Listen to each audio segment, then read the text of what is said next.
जब हम बारिश में भीग रहे हो, बारिश में जाते हैं, तो हमारा मेन टारगेट रहता है most of the time we want to save our self, है ना, हम लोग चाहते हैं कि हम ना भीगे। तो यही हमारा टारगेट यहाँ रहेगा रेन अम्ब्रेला या रेन मैन प्रॉब्लम्स में, कि we want to preserve our self from the water. हम लोगों को वाटर से बचना है। अब प्रॉब्लम क्या हो सकती है रेन मैन में? रेन के साथ प्रॉब्लम क्या हो सकती है कि रेन के साथ प्रॉब्लम ये हो सकती है कि रेन अलग अलग तरीके से गिर रही हो सकती है। देखो, एक लड़की है अम्ब्रेला पकड़े हुए, क्यूट सी लड़की है। अब देखो इसके अंदर आपको बारिश गिरती दिख रही है। तो बारिश कहाँ गिर रही है?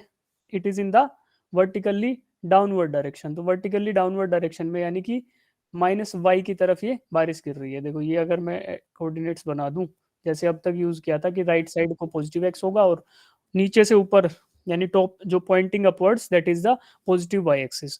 तो आप ये चीज ध्यान रखो कि बारिश गिर रही है अब नीचे। एक कंडीशन ये हो सकती है।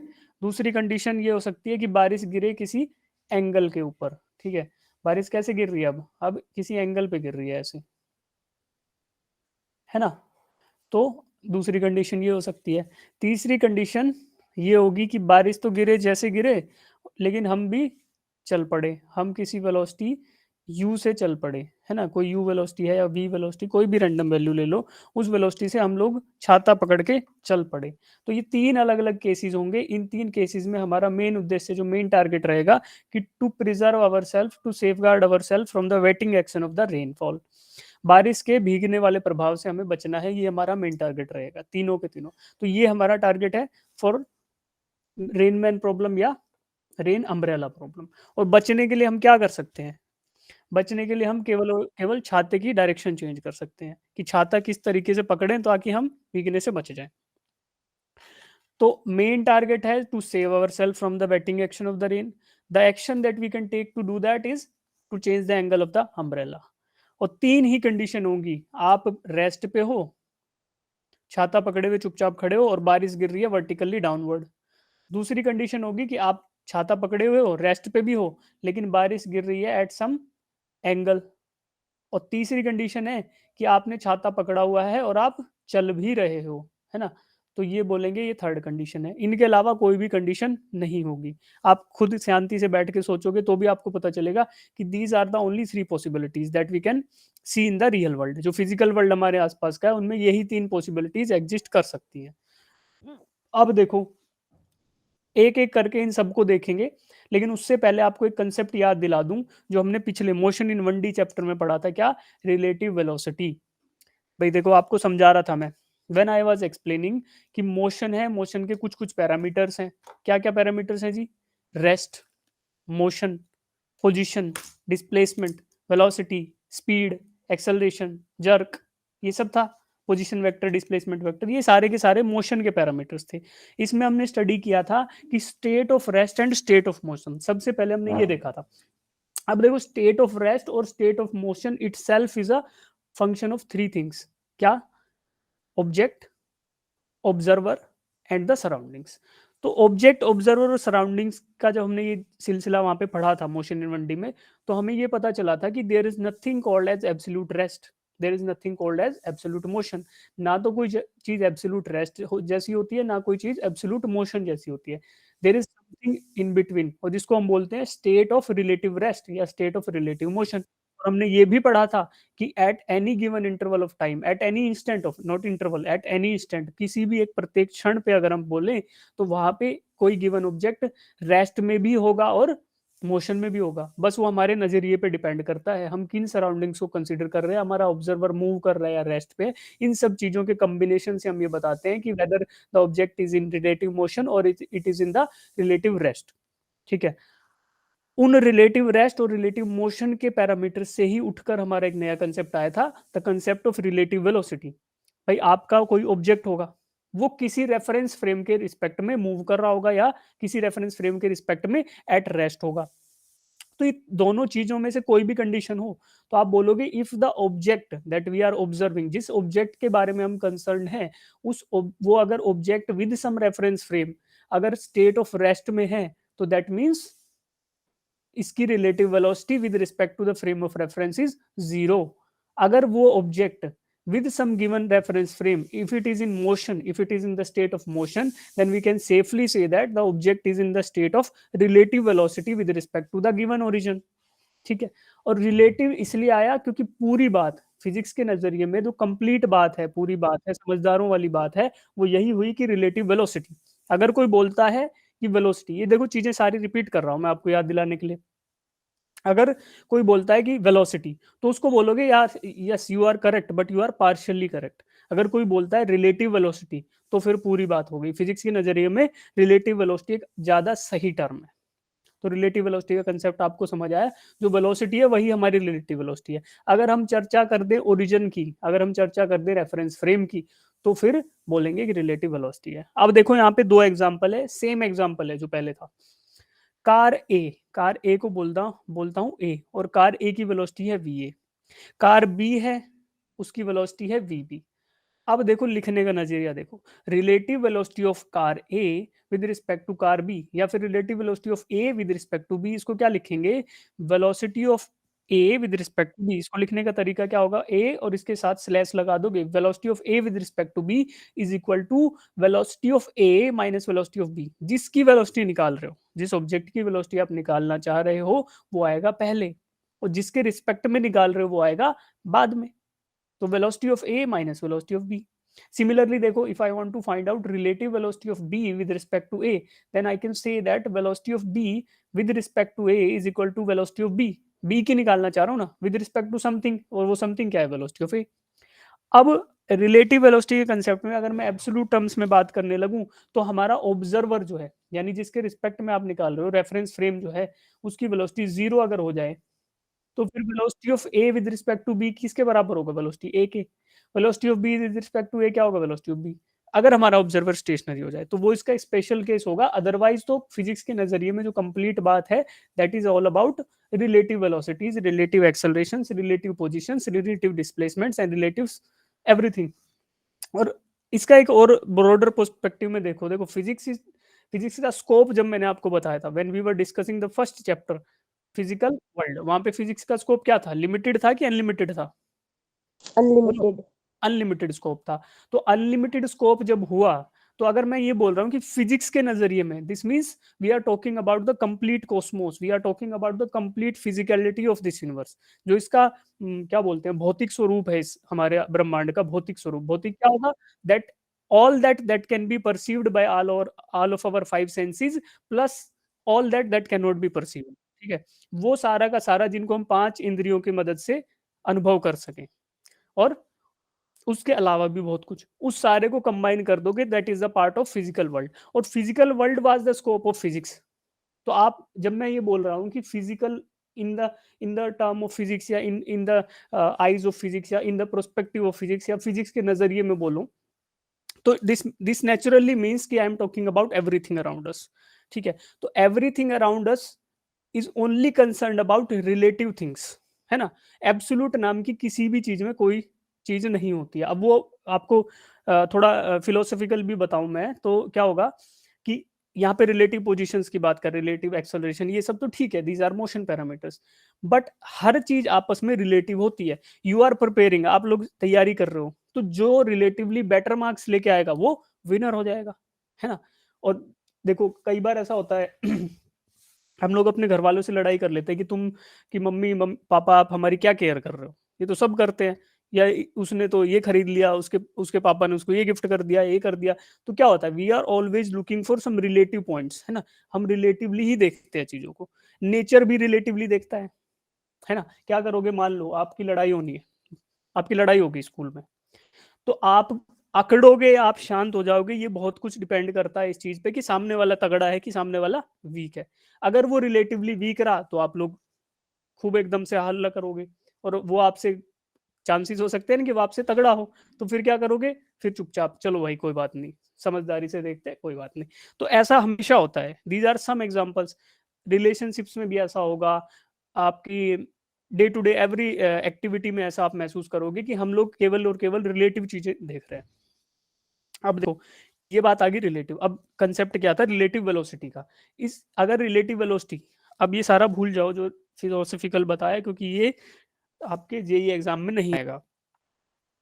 लेकिन कभी कभी फिजिक्स की फील लेनी हो तो उस तरीके से कर सकते हो, जो आपको कंसेप्ट ना भी आता हो उसके भी क्वेश्चन कर सकते हो once you understand the physicality around you. आप अपने आसपास की दुनिया को अगर अच्छे से समझने लग गए तो फिर आपको चाहे नया कंसेप्ट भी दिया जाए तो आपको पता है ना कि यार nature follows some trends. Relative का मतलब क्या हुआ? If relativity is everywhere, if you are looking for the relative parameters everywhere, this inherently means कि हमारा नेचर, हमारी फिजिकलिटी, हमारे आसपास की दुनिया कुछ सेट ट्रेंड्स को ही फॉलो करती है। कुछ पहले से डिसाइडेड पाथवेज हैं, पहले से डिसाइडेड ट्रेंड्स हैं। It tends to follow that and it is bound to follow that. Why? Because of the physicality, because of the nature of the body. अब मैं आपको बोलूं कि आपको खाना खाना ही पड़ेगा, क्यों खाना पड़ेगा? Because you are bound by your physicality, है ना? ऐसा भी तो हो सकता था कि जैसे सुपर नेचुरल पावर्स होती है हमारे सुपर हीरोज के पास, शक्तिमान है, एवेंजर्स है, बहुत सारे ऐसे हैं। तो आप ये देखो कि they have some super powers but we don't have super powers because we are confined by our physicality, we are confined by this human body. तो वो चीजें हर एक, every physical object has to abide by the physicality of that thing, है उसके जो rules होंगे। मान लो कोई केमिकल है, मैं आपको बोलता हूँ कि H2SO4 है, तो H2SO4 is an acidic thing, वो एसिड है।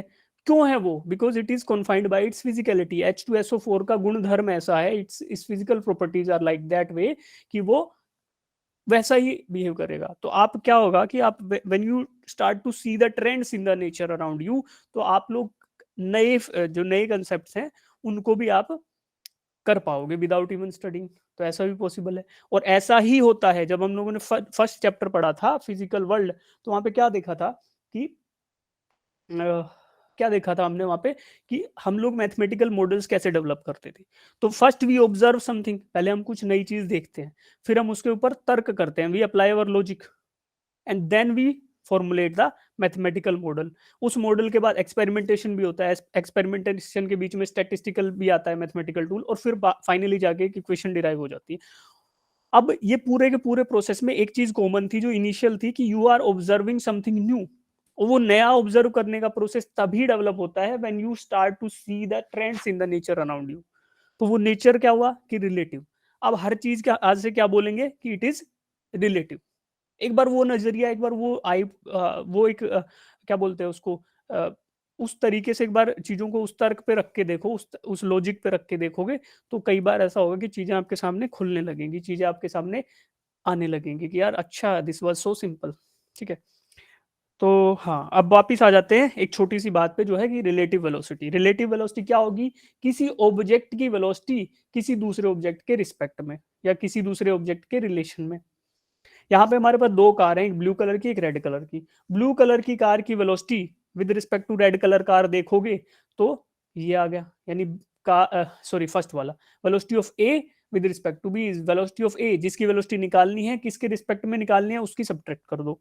Velocity of B with respect to A निकालना है तो velocity of B minus velocity of A, ये आप कर सकते हो। तो ये सिंपल फॉर्मूला आप याद रखो। देखो बड़ी बड़ी बातें काफी हो गई, अब आ जाते हैं बिल्कुल फिजिकल रियलिटी पे कि हमें देना है एग्जाम, हमें संत महात्मा नहीं बनना है। तो हमें एग्जाम देना है तो उसके लिए फॉर्मूला जरूरी होगा, velocity of A with respect to B is going to be velocity of A minus velocity of B, and velocity of B with respect to A is going to be velocity of B minus velocity of A. जिसकी velocity निकालनी है वो पहले रखो, जिसके respect में निकालनी है वो बाद में रखो, बस इतनी बात याद रखो। और आगे बढ़ते हैं फिर इसको देखते हुए। देखो, अब देखो वेलोसिटी ऑफ ए जो है, ये ए की वेलोसिटी जो लिख रहा हूं, ये किसके रिस्पेक्ट में है? This is stationary observer. Stationary observer या ऐसी कोई चीज जो रेस्ट में है, या ग्राउंड, या हमारे रेफरेंस फ्रेम के रिस्पेक्ट में है। रेफरेंस फ्रेम को हम रेस्ट पे मान रहे हैं यहाँ पे कि ग्राउंड है वो, तो उसको लिखोगे तो velocity of A is going to be velocity of A with respect to G, G मतलब ग्राउंड। बी है वेलोसिटी, वो किसके बराबर? वेलोसिटी ऑफ बी जी, मतलब velocity of B with respect to ground. Similarly ये चीज है। ठीक है। तो अब देखो, ये सिंपल सा कंसेप्ट था, आपको समझ आ गया होगा, आई एक्सपेक्ट दिस थिंग। अब बात आते हैं कि रिलेटिव वेलोसिटी की जरूरत क्यों पड़ी। कोई भी दो ऑब्जेक्ट अगर एक दूसरे के कंपैरिजन में कोई रिलेटिव मोशन एग्जीक्यूट कर रहे हैं तो we definitely need relative velocity. अब हम पढ़ रहे थे रेन अम्ब्रेला प्रॉब्लम। तो रेन जो है that was falling with respect to boy, जो बॉय है, या हम बोले कि हम छाता पकड़े तो हमारे रिस्पेक्ट में रेन गिर रही है, तो rain is having some relative velocity with respect to us. हमारे हिसाब से रेन कोई ना कोई रिलेटिव वेलोसिटी धारण किए हुए है, कोई ना कोई रिलेटिव वेलोसिटी प्रेजेंट है उसकी, तो वो आपको फाइंड आउट करना है। देखो अब मैं आपको बोलता हूँ कि केस 1 ले लो। केस 1 क्या है? When the man is standing in the rain. जो हमारे केसेस थे उनमें सबसे पहला सर्वप्रथम केस क्या था? ये वाला, कि जो बच्ची है ये स्टेशनरी छाता पकड़े हुए ऐसे खड़ी हुई है। तो this means the man is at rest but the rain is falling vertically. ये हमारा पहला केस है। इसको आप लोगे तो क्या आएगा? The man is standing in the rain, standing stationary, आराम से रुका हुआ है। तो वेलोसिटी ऑफ मैन क्या बोल दें? क्या बोल दें वेलोसिटी ऑफ मैन? भाई रुके हुए आदमी की वेलोसिटी क्या होगी? जीरो। जीरो। तो ये बात सबको जमती है कि relative velocity of man at rest is zero. अब rain is falling vertically downward, ये मैं बोल रहा हूं पहला केस है, ये मैं अज्यूम कर रहा हूं कि rain is falling vertically downward. तो वर्टिकली डाउनवर्ड क्या होगा? It will be in the minus J cap direction. भाई वेलोसिटी v है, गिरती हुई बारिश की velocity with respect to ground, यानी velocity of v, velocity of rain with respect to ground, V R G is equal to minus V J cap. J cap क्यों किया बेटा? Because it is pointing in the negative Y direction, और Y direction में जो unit vector होता है वो जे cap होता है। तो नेगेटिव डायरेक्शन में स्वाभाविक है कि माइनस जे कैप होगा। इसीलिए मैं क्या करूंगा कि the relative velocity of rain with respect to ground is going to be minus V J cap. तो ये हो गया मेरा दूसरा। तो दोनों वेलोसिटी मुझे पता चल गई, पहला वेलोसिटी ऑफ मैन, दूसरा velocity of rain with respect to ground, that is minus V J cap. अब देखो velocity of rain with respect to man, अब मुझे मैन के हिसाब से बताना है, ग्राउंड के हिसाब से तो मुझे पता, ग्राउंड के हिसाब से तो मुझे पता है कि what is the velocity of rain, but I need to find out the velocity of rain with respect to this stationary man. तो वो क्या करूंगा? Velocity of rain with respect to man, तो पहले लिखूंगा जिसके जिसकी वेलोसिटी निकालनी है, किसकी निकालनी है? रेन की, तो लिख दिया, माइनस जिसके रिस्पेक्ट में निकालनी है मैन के, तो माइनस वी एम जी। अब वेलोसिटी ऑफ रेन जो था वो कुछ नहीं था, that was with respect to ground ही तो था यार, ऐसे था। Velocity of rain is nothing but velocity of rain with respect to ground, तो V R G. Velocity of man क्या था? Velocity of man with respect to ground, तो velocity of man and M G, ऐसे कर देंगे। तो ये मैंने कंप्लीट किया, और इसके बाद वैल्यूज कहां से लूंगा? Velocity of rain with respect to ground, ये मुझे पता था कि रेन ग्राउंड के रिस्पेक्ट में डाउनवर्ड डायरेक्शन में फॉल कर रही है विद सम वेलोसिटी v, तो माइनस वी जे कैप। तो इसकी जगह वी आर जी की जगह रखा minus V J cap. Velocity of man with respect to ground, क्योंकि ये आदमी, क्योंकि ये लड़का ग्राउंड के रिस्पेक्ट में रेस्ट पे था, ये लड़का ग्राउंड के रिस्पेक्ट में रेस्ट पे था, इसीलिए मैंने इसका लिख दिया वैल्यू जीरो। तो फाइनल वेलोसिटी यानी velocity of rain with respect to man क्या आया? Minus V J cap. ठीक है, इसमें कुछ भयंकर नया नहीं है, बस मैं बता रहा हूँ थोड़ा डराने के लिए आपको, ताकि आप टर्मिनोलॉजी सीखो ना। अगर आप मैथमेटिकल तरीके से लिखना सीख गए तो फिर आपको ना प्रॉब्लम नहीं आएगी। जनरली आपकी उम्र में जब होते हैं तो क्या रहता है ना कि ऐसे ओपन एंडेड प्रॉब्लम सोल्व करना अच्छा लगता है, कि अच्छा सर ये दे दिया, ये दे दिया, ये दे, ठीक है अब कर देंगे, सीधा आंसर बताएंगे। जो इंटेलिजेंट बच्चे हैं उनका मैं बता रहा हूँ। कुछ बच्चों को तो हवा ही नहीं लगती, वो तो खैर है ही हमारे जैसी कैटेगरी, मेरे जैसे लोग हैं वो। बट कुछ इंटेलिजेंट बच्चे होते हैं, they tend to just directly jump on to the answer. तो क्या होता है, कई बार वो लोग इस प्रोसेस को भूल जाते हैं, और वो प्रोसेस भूलने की वजह से क्या होगा कि there will be a certain set point, एक सर्टेन सेट पॉइंट की प्रॉब्लम्स होंगी जहां तक आप सोल्व कर पाओगे। बट एक एक लेवल के बाद क्या होगा ना, you need this mathematical tools. तो better you make habit of writing this.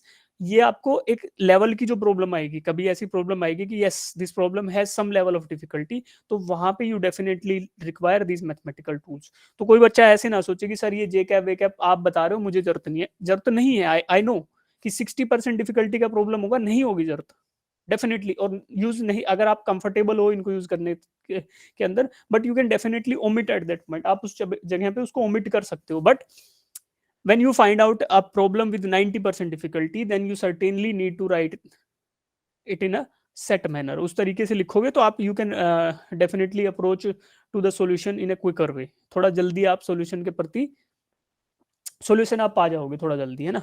तो ये एक तरीका हुआ। सेकंड केस हो सकता है कि man is running horizontally with speed you, ये पहले खड़ा हुआ था, रेस्ट पे था ये, इट वाज एट रेस्ट।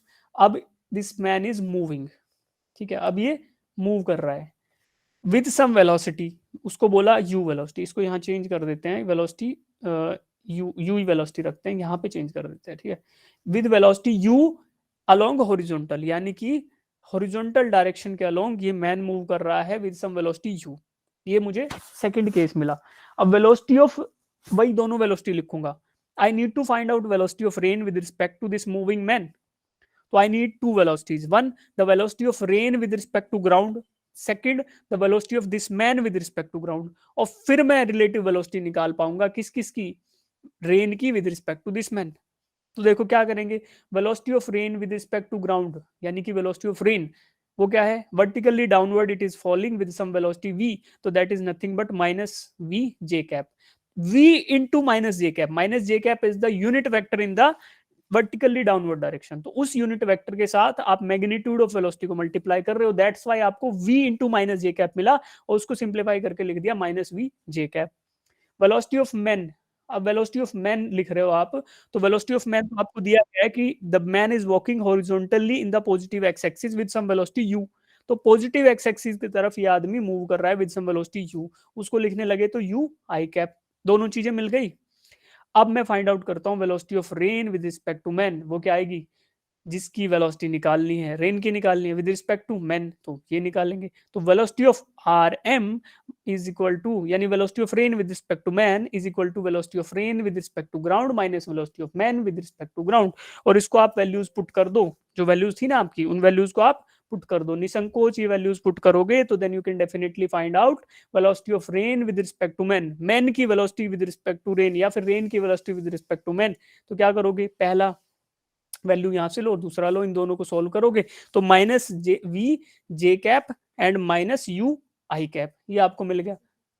ठीक है, ये तो डाउनवर्ड डायरेक्शन की वजह से नेगेटिव था, और ये क्योंकि सबट्रैक्ट करना है ये, तो इसलिए नेगेटिव आया। तो इन दोनों को सोल्व करके आपको वेलोसिटी मिली, जिस वेलोसिटी को बोल रहे हैं velocity of rain with respect to man. ठीक है, इतनी कहानी सबको समझ आती है? हाँ जी, यस सर। कितने बच्चे यस कितने बच्चे सो गए और कितने साथ में, जो साथ में हो अब तक यस बोलो। Yes sir. Yes sir. Sir. ठीक है ठीक है ठीक है ठीक है, वेरी गुड। तो अब देखो हम लोग देखेंगे, एक बार और देख लेते हैं, केस 3 देख लो। केस केस 3 देखें या कुछ और देखें? केस 3 नहीं, एक बार अम्ब्रेला जो मैंने आपको बताया था, केस 3 अभी नहीं है। अब हम लोगों को बचने के लिए क्या करना है, देखो दो केस तो हमने देख लिए, एक बार स्टेशनरी है, रेन ऊपर से गिर रही है, एक बार मैं मूव कर रहा हूँ, रेन ऊपर से गिर रही है वर्टिकल डाउन। लेकिन बचने के लिए मुझे क्या करना है, आई हैव टू ओरिएंट माई छाता, मुझे अपने छाते या मुझे अपने अम्ब्रेला को दिशा देनी है, उसको ओरिएंटेशन देना, उसको थीटा एंगल देना है, so that the umbrella protects me from getting wet into the rain, ताकि छाता मुझे बारिश में भीगने से बचा ले। तो उसके लिए क्या करना होगा, you just have to look the relative velocity, जो हम लोग अब तक निकाल रहे थे ना, relative velocity of rain with respect to man, relative velocity of rain with respect to man. तो आप क्या देखोगे, relative velocity of rain with respect to man क्या थी, डाउनवर्ड डायरेक्शन में थी, ये था। तो आपको छाता इसके जस्ट अपोजिट दिशा में पकड़ना है। You have to orient your umbrella always against VRM, यानी कि वीआरएम क्या है, velocity of rain with respect to man, जिस दिशा में आपकी रिलेटिव वेलोसिटी है रेन की आपके रिस्पेक्ट में, उस दिशा से अपोजिट दिशा में छाता पकड़ लो। अब फील करो इसको, मान लो सामने से रेन आ रही है, तो आपको सामने ऐसे करना पड़ेगा ना छाता बचने के लिए, पीछे से आ रही तो थोड़ा पीछे पकड़ना पड़ेगा। तो दिस मीन्स कि जो छाता का ऊपर एंटीना होता है ना, पता है ना छाते के ऊपर एंटीना होता है, यस सर। उस एंटीना को पॉइंट करना है बारिश की तरफ। ये लॉजिक सेंस समझ आ रही होगी ना, लॉजिक से भी आपको पता चलेगा। उस एंटीना को आप बारिश की तरफ पॉइंट कर दोगे तो बच जाओगे, मैक्सिमम चांसेस उसी दिशा में, इसके अलावा भीग जाओगे। तो यही बात अंग्रेजी में लिखी है कि Orient the umbrella always against the VRM, यानी रेन की वेलोसिटी आपके रिस्पेक्ट में थी, क्या थी, रेन आगे से गिर रही है, यानी रेन आपके रिस्पेक्ट में आगे से आ रही है, तो आप छाता को भी ऐसे पकड़ लो, बच जाओगे। पीछे से आ रही है आपके रिस्पेक्ट, तो पीछे पकड़ लो। ठीक है, कोई दोस्त आपका पानी भिगे रहा है, आगे से आ रहा है, तो उस पानी के अगेंस्ट पकड़ लो, तो भी बच जाओगे। तो कोई जब भी वाटर है या रेन है, उसकी वेलोसिटी आपके रिस्पेक्ट में जिस दिशा में आ रही है, उसके अगेंस्ट आपको छाता पकड़ना होगा। This is the logic to protect yourself from getting wet into the rain. अब देखो सारे के सारे लॉजिक आपको समझ आ गए, और ये भी बात पता पड़ी कि साथ में you just have to find out relative velocity. अगर आप रेन की velocity with respect to man find out कर पाए तो you can solve the complete problem. बस इतना सा था, मैथमेटिक्स का इतना सा कंसेप्ट था, इससे डरना नहीं है। Relative umbrella, rain umbrella problem या रेन मैन प्रॉब्लम इतनी सी है। सेम कंसेप्ट यूज होंगे कहाँ पे, रिवर बोट, रिवर मैन, तो वहां भी नहीं डरेंगे हम, टाइम निकाल लेंगे, मिनिमम डिस्टेंस निकाल लेंगे, यहाँ पे छाते का ओरिएंटेशन निकाल लेंगे, सब एक ही कंसेप्ट है। You just have to find out relative velocity of rain with respect to man. ठीक है, अब जिन बच्चों को समझ आया है, I expect you to solve this problem. एक बार सॉल्व करो, और नहीं होगा तो फिर मैं हूं ही तुम्हारी सहायता के लिए इधर। करो सब लोग, एक ट्राई दोगे इसको, ऑनेस्ट ट्राई देंगे, देखो खाली कोई नहीं बैठेगा, जो खाली बैठेगा उसको उसको पाप लगेगा।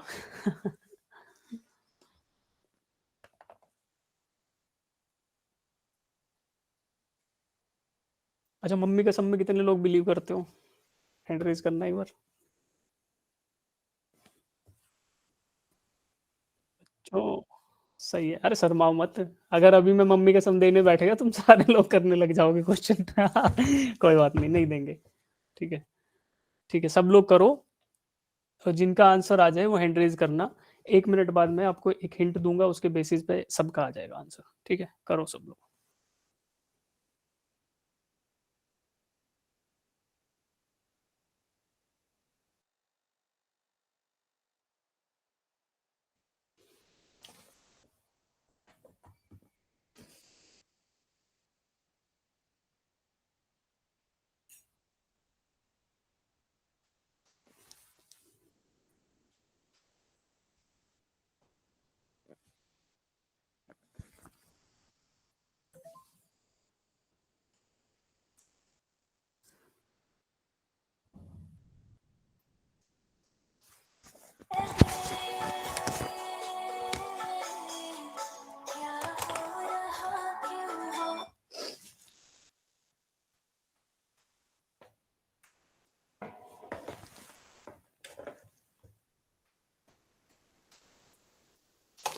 जिनका आंसर आ जाए बताते रहो भाई। देखो, rain is falling vertically with velocity 8 metre per second. आपको दिया कि रेन वर्टिकली गिर रही है, अब गिरेगी तो डाउनवर्ड ही गिरेगी, सीधी सी बात है। तो vertically downward is the direction of rain, और वेलोसिटी v की वैल्यू आपको दी गई 8 metre per second. Man is moving with velocity 6 metre per second. Man move कर रहा है, मैं अज्यूम कर लूंगा पॉजिटिव एक्स में मूव कर रहा है। ठीक है, अब देखो, आपको मिल गया वर्टिकल रेन की velocity with respect to ground, और मैन की विद रिस्पेक्ट टू ग्राउंड मिल गई। Find the angle at which the man should hold the umbrella to avoid getting wet. आपको वर्टिकल और हॉरिजॉन्टल कंपोनेंट मिल गए, now you have to find out theta. और theta कैसे मिल सकता है? Perpendicular upon base. Perpendicular upon base is tangent theta, है ना? तो जो थीटा आपका टेन थीटा से आएगा वही एंगल होगा जिसमें आपको छाता पकड़ना होगा।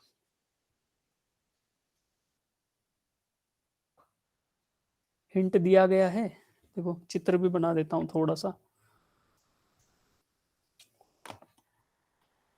कहाँ है हमारा माउस?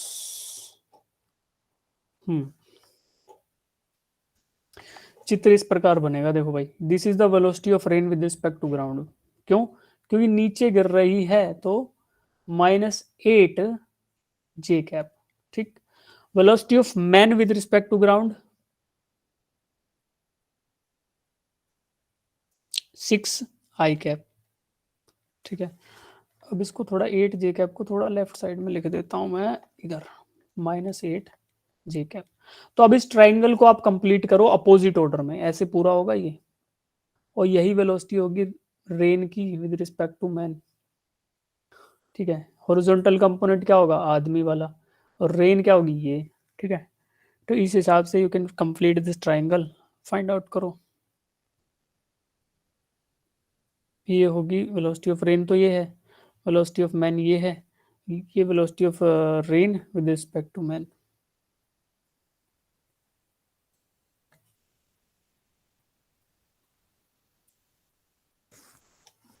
क्या होगा इसको? थीटा ये है भाई, हॉरिजॉन्टल के साथ थीटा, छाते का वही थीटा होगा। Tan theta is equal to perpendicular upon base. तो परपेंडिकुलर होता है सामने वाला, जहां थीटा का मुंह खुला हो वो वाला एंगल परपेंडिकुलर। तो अब तुम करो यार, अब मैं नहीं बताऊंगा। देखो, वेक्टर एडिशन क्या बताता है कि vector addition will be nothing but -8 J cap plus 6 I cap. ये होगा मेरा relative velocity of rain with respect to man. ठीक है, ये मिला। अब आपको इसके कंपोनेंट्स को यूज करना है टेन थीटा निकाल के। मतलब कुछ बच्चों का आ भी गया आंसर, शायद आंसर सही है बेटा तुम्हारा। अरे अरे चित्र, चित्र तक ही ठीक है, करो सब लोग।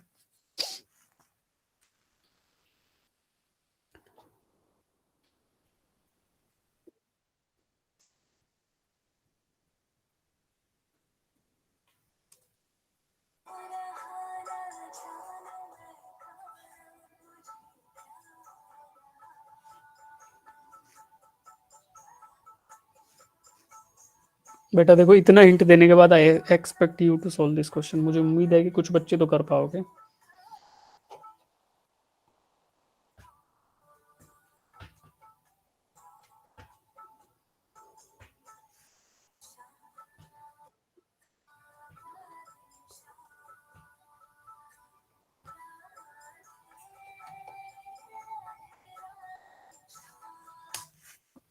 देखो,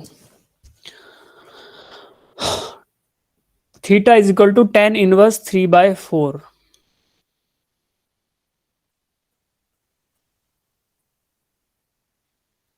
क्या हम थीटा भी निकाल सकते हैं यार? मैजिक ट्राइंगल को एक बार याद कर लो, मैजिक ट्राइंगल को एक बार याद कर लो। 3 था, 4 था, 5 था, ठीक है। गड़बड़ क्या हो रहा है इसके अंदर? ठीक है, ये थीटा होगा मेरा।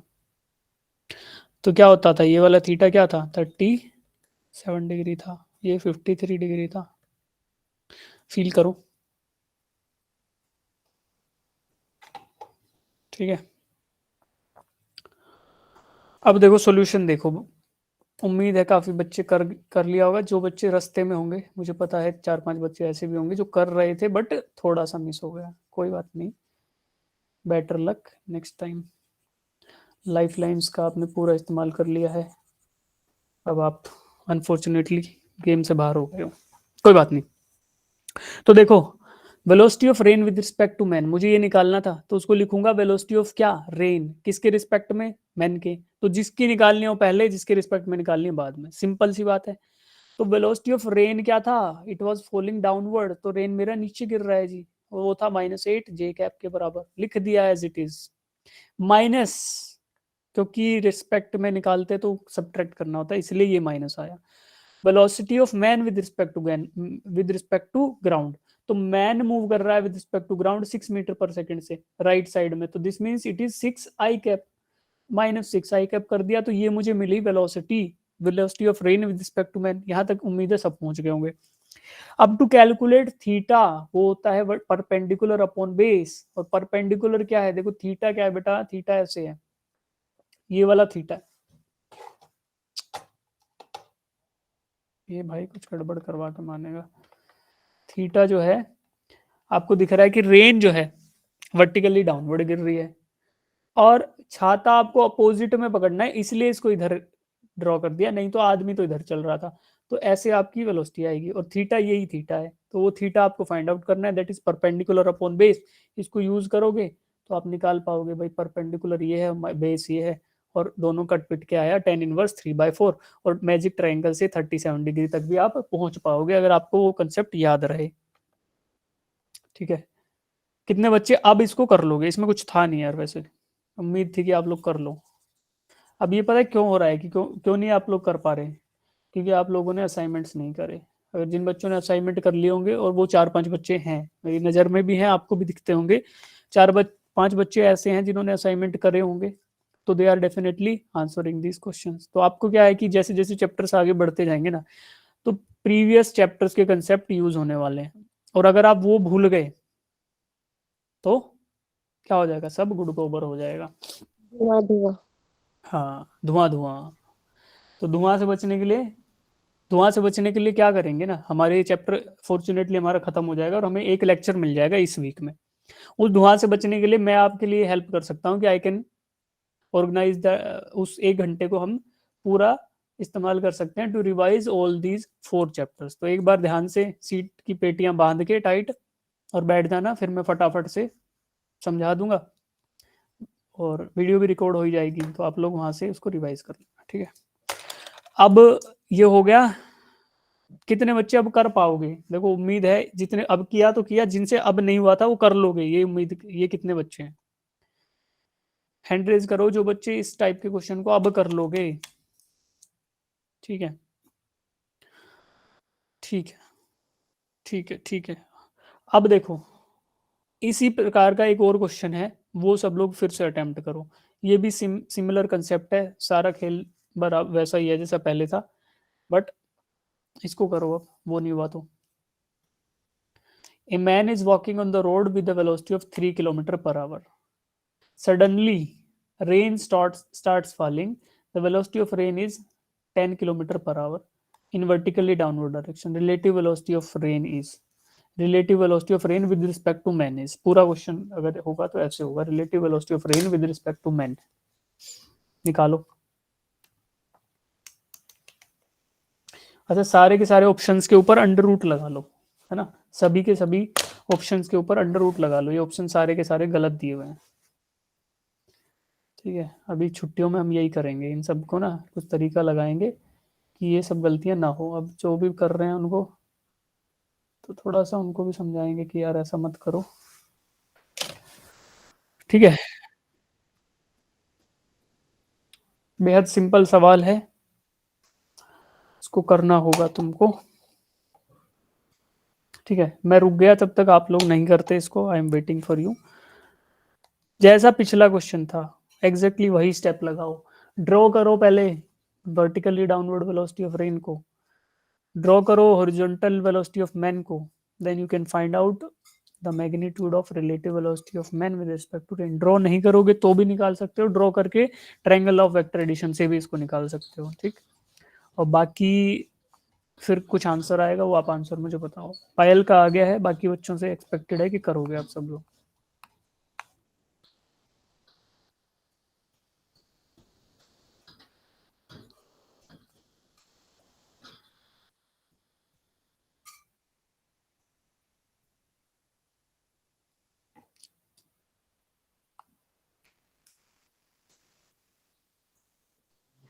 जिनका आंसर आ गया ए बी सी या डी,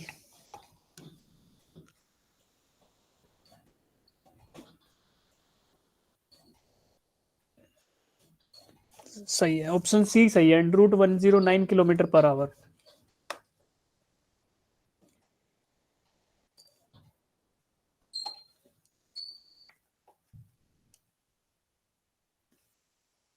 देखो करेंगे कैसे, ये भी देख लो आप। Velocity of man horizontal direction में है तो पॉजिटिव हॉरिजॉन्टल यानी पॉजिटिव प्लस एक्स डायरेक्शन में जा रहा है ये आदमी चलता चलता, तो this means it is going to be 3 i cap. Velocity of rain vertically downward था इसलिए माइनस जे कैप डायरेक्शन में है, बट मैग्नीट्यूड है 10 किलोमीटर प्रति घंटा, तो -10 j cap.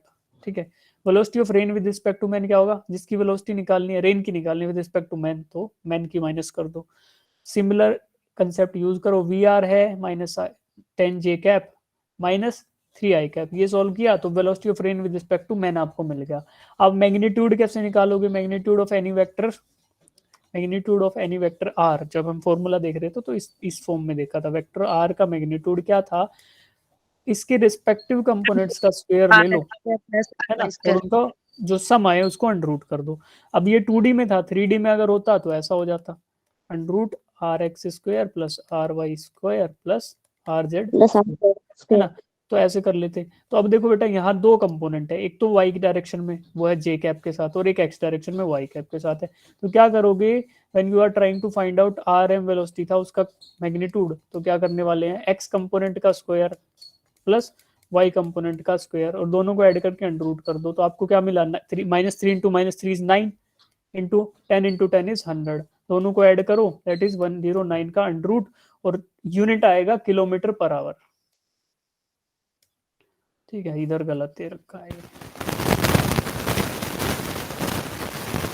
Kilometre per hour, same question था जैसे पिछला। हाँ जी, कर लोगे। Yes, sir. Yes, sir.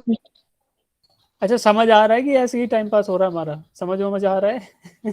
Yes, sir. Exam में Yes, धुआं sir. मत देना यार, तुम एग्जाम भी होता है, तुम वहाँ धुआं देखोगे तो हमारी बेइज्जती है कि सर क्या पढ़ाते हो आप क्लास में, बच्चों से क्वेश्चन तो हो नहीं रहे। बच्चों से क्वेश्चन इसलिए नहीं हो रहे कि बच्चे असाइनमेंट नहीं कर रहे, बच्चे सोच रहे सर ही करा देंगे सब। कोई बात नहीं, हम तो कराएंगे ही। आपको कराने के लिए तो आते हैं। अब देखो एक और क्वेश्चन है, ये अटेम्प्ट करो, ये वाला क्वेश्चन भी अटेम्प्ट करो सब लोग।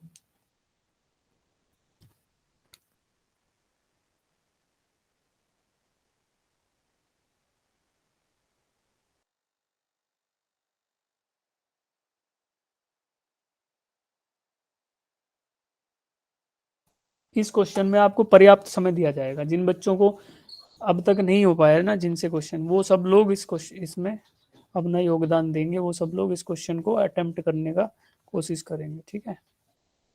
तो आप इस क्वेश्चन को एकदम पूरी तसल्ली से करिएगा, पूरा समय दिया जाएगा, है ना, कोई दिक्कत। हमारे पास समय है, हम नया चैप्टर तो स्टार्ट कर नहीं सकते छुट्टियों से पहले, तो हम इसको आराम से करेंगे। अ मैन इज, अच्छा कुछ बच्चे अभी से छुट्टियों की फील्ड में आ गए होंगे, अरे ठीक है सब हो जाएगा, अभी बोर्ड एग्जाम देखते हैं।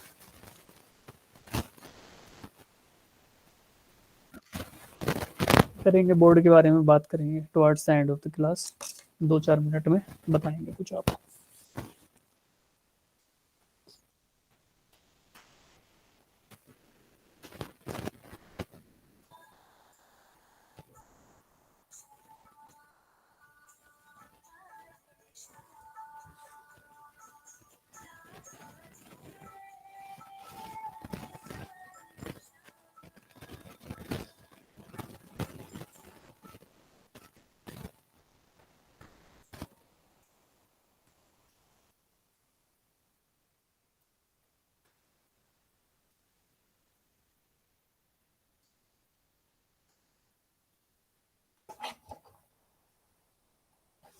A man is in a topless car with a speed of 18 km per hour on a raining day.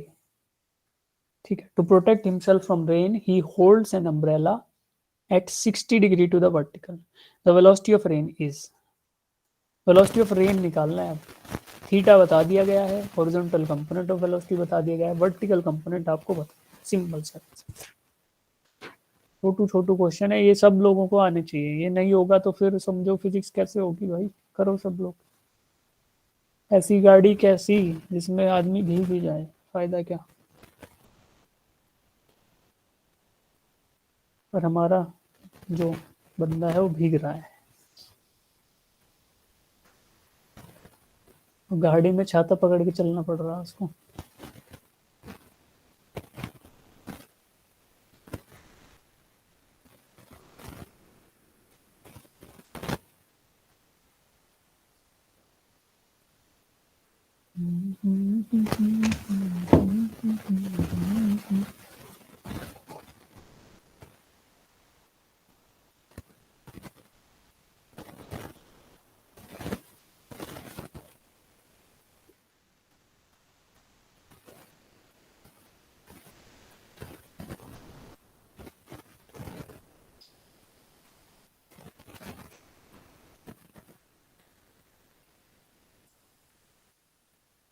करो भाई सब लोग करो, कोई जल्दी नहीं है मैं आगे बढ़ने की, तब तक आप लोग नहीं करोगे यहीं रुके रहेंगे।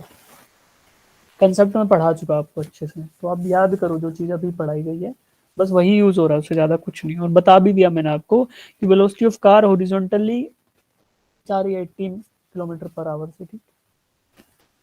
वर्टिकल वेलोसिटी रेन की आपको पता ही है, ठीक। अब देख लो क्या कर सकते हो उसके लिए।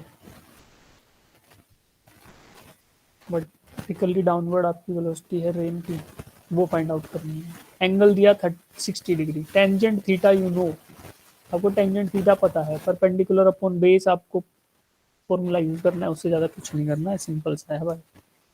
अब इससे ज़्यादा मैं नहीं बताऊंगा, क्योंकि इससे ज़्यादा बताने के बाद फिर वो पॉसिबिलिटी खत्म है कि आपका कुछ हो पाएगा लाइफ में, है ना। तो उस तरीके से मत करो भाई, आप थोड़ा सा जो है संयम बरकरार करते हुए क्वेश्चंस करते रहो। अब मैंने आपको स्टार्टिंग में स्ट्रेटेजी क्या बताई थी, the best strategy to crack any competitive exam is to, बोलो, इज टू Attempt questions. हाँ, to solve as many question as you can. जितने क्वेश्चन आप करके जाओगे ना, उतने ही चांसेस आपके हैं सेलेक्ट हो जाने के।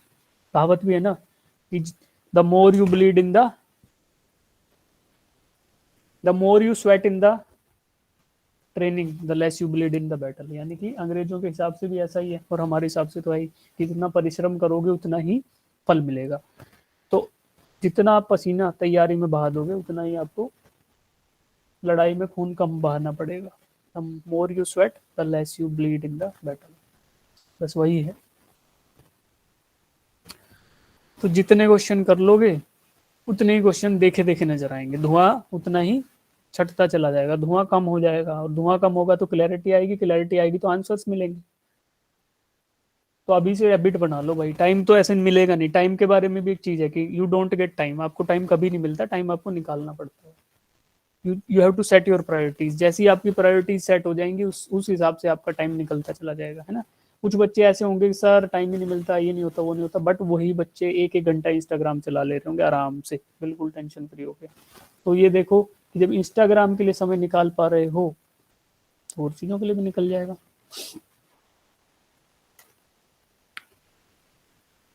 कुछ और बच्चे ऐड हो इस लिस्ट में, 10 बच्चों का आंसर आ गया है। I expect a few others to solve this thing, उसके बाद देखते हैं।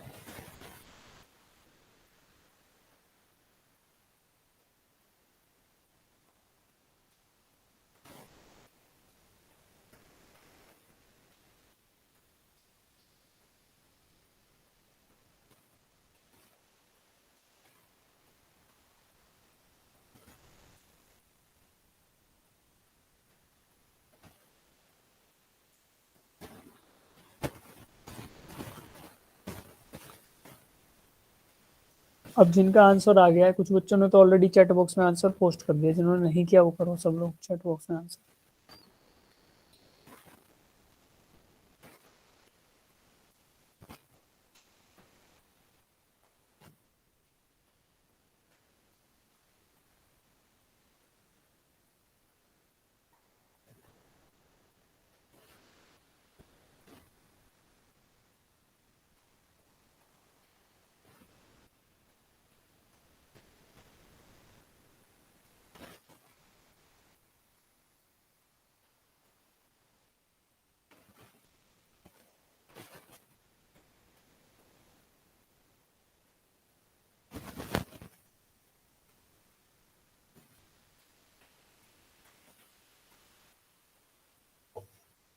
शाबाश, 18√3, आई थिंक ये सही आंसर है। अब इसका सॉल्यूशन देख लेते हैं सीधा सीधा।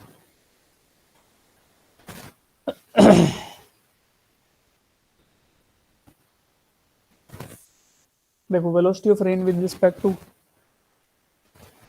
Car, velocity of rain with respect to car को मैंने लिखा VRC, ठीक है। उसमें क्या होगा, आपको रेन की वेलोसिटी निकालनी है तो VR माइनस जिसके रिस्पेक्ट में निकालनी है वो माइनस कर दो, तो VR माइनस VC आपको निकाला।